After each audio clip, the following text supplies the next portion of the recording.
Soy Francisco Martín Moreno, escritor mexicano. Tengo a la fecha 23 libros publicados y ahora me da una gran alegría venir a Madrid para presentar mi nueva novela, En media hora, la muerte, que es una novela autobiográfica y que espero que el público español la reciba muy bien. Si yo no conocía la historia de mi familia, ni siquiera conocía mi apellido bien. Me invitó mi tío Klaus, hermano de mi madre. Mi madre nació en Berlín, en Potsdam, Alemania, y bueno, me contó la historia de la familia por el lado materno y me dijo, me estoy muriendo y yo no quiero irme de este mundo sin que conozca la historia de la familia. Valdría la pena decir también que mi padre también es refugiado, mi madre es refugiada de la demencia nazi y mi padre refugiado de la demencia franquista, falangista, porque perdió la guerra la República y él llegó a México. Se conocieron los dos en México y bueno, ahí comienza la historia que yo ya desconocía, ¿no? Sí, el título de Media hora a la muerte se debe a que uno de mis tíos estuvo en la cárcel de Yeserías y entonces en la mañana, a las 7 de la mañana, llegaba siempre un pelotón de fusilamiento, daba el nombre a uno de los condenados a muerte, se levantaba, se abrazaba, se besaba con los compañeros de celda y escuchabas que exactamente media hora después de que se cerraban las cerraduras de la celda, escuchabas la detonación de la descarga de fusilamiento y los tiros de gracia. Y por eso decían los presos en las cárceles franquistas, decían en media hora la muerte. Mi tío se encontró después de que Franco concedió una amnistía 20 años después, mi tío se encontró al celador que lo golpeaba pues un par de veces por semana, se lo encontró al comprarse unas alpargatas y entonces imagínate la sorpresa de ver que quien te golpeaba te está poniendo las alpargatas y le dije, tío, ¿y no saltaste encima de él para sacarle los ojos con los pulgares? Y me dijo, ya no tienes fuerza para vengarte, todo lo que quieres es la paz. Si yo hubiera acabado con este hombre ahí, después, con mis antecedentes penales, me hubieran fusilado al otro día. Entonces, por eso el libro se llama En media hora a la muerte. Es un recorrido por los horrores del siglo XX, porque, bueno, mi bisabuelo, según me contó mi tío Klaus, mi bisabuelo llegó a ser uno de los hombres más ricos de Alemania, porque él vendía calzado y le vende una gran cantidad de calzado al Kaiser Guillermo II, y ahí hace una gran fortuna. Entonces me contaba mi tío, ¿y tú no sabes por qué tu bisabuelo no se fue en el Titanic? Le digo, no tío, ¿por qué no se fue? No se fue porque un imbécil llamado Guggenheim le ganó la suite principal. Y entonces le dijo mi bisabuelo, te pago 100 veces el importe del billete, pero bájate del barco y me voy yo. Guggenheim lo vio con desprecio porque además pues, tenía 1.000.000 de veces más dinero que mi bisabuelo y Guggenheim se ahogó. Y a mi abuelo lo salvó la arrogancia. A veces es bueno, ¿no? A veces es bueno. Pero yo no conocía esa historia tampoco. Ni tampoco cuando mi tío me dio los nombres de toda mi familia. Me fui corriendo, volando, mejor dicho, a Jerusalén. Me metí en el museo de Yad Vashem.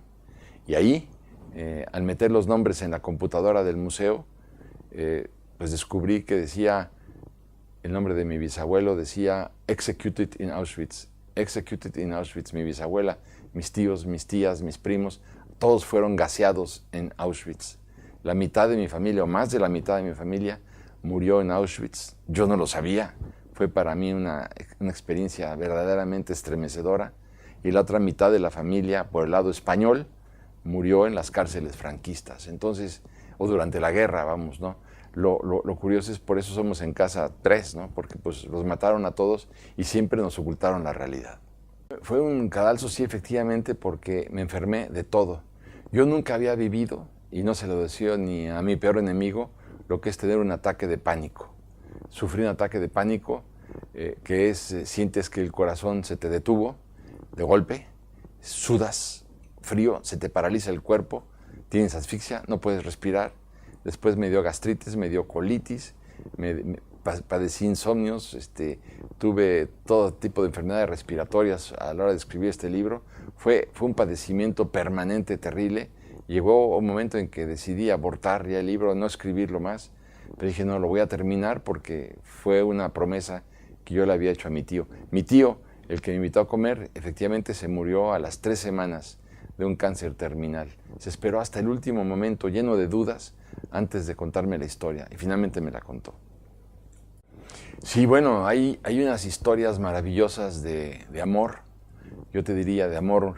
Cuando mi tío Luis pierde también la guerra, claro, y sale por Perpiñán, lo arrestan en un campo de concentración francés, Argelès-sur-Mer, ahí lo encierran, y cuando Hitler bombardea Polonia, entonces el gobierno francés sí que decide liberar a los republicanos que estaban ahí porque eran sus aliados naturales, enemigos del fascismo, y entonces ahí conoce él a una mujer maravillosa que se llamaba Adele.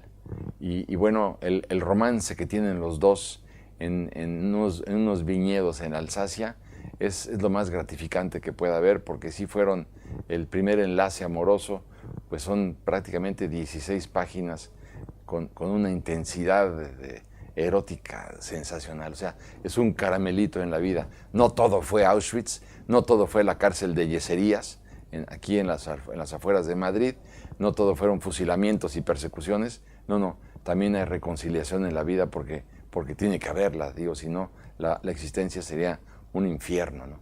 Y como le pasó también a mi padre en Marruecos también, cuando él huye, hay que pensar lo que decíamos, que te suben en un barco, te bajan del barco, tú no hablas francés, tú no tienes un franco y no conoces absolutamente a nadie. Se abre la puerta del barco y te bajan y se acabó. Entonces hay que ver cómo te ganas la vida a partir de ese momento, que tienes hambre, tienes necesidades y no sabes cómo valerte. Y sin embargo, mi padre llegó a ser multimillonario en Marruecos cuando él tenía apenas 26 años de edad.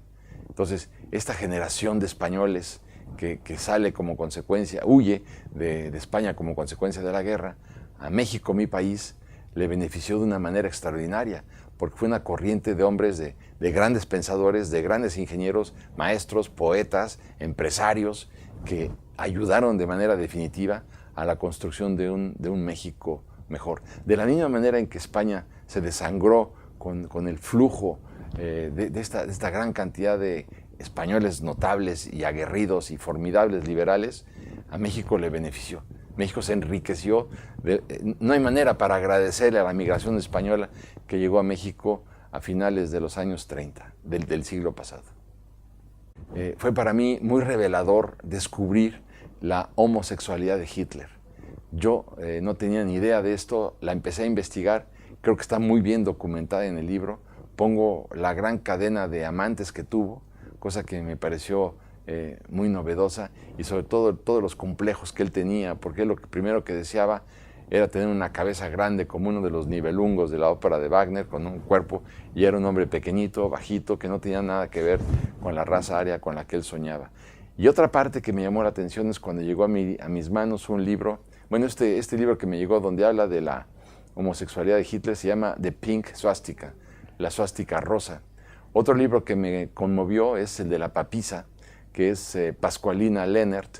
Pascualina Lehnert fue la amante del Papa Pío XII desde que era nuncio apostólico en Múnich en 1918.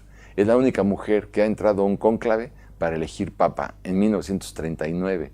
Y entonces, claro, yo no podía creer que el Papa tuviera a su amante desde 1918, y claro que lo puse en la novela y está documentado. O sea que creo que quien se meta en internet y busque Pascualina Lehnert se va a quedar verdaderamente estupefacto.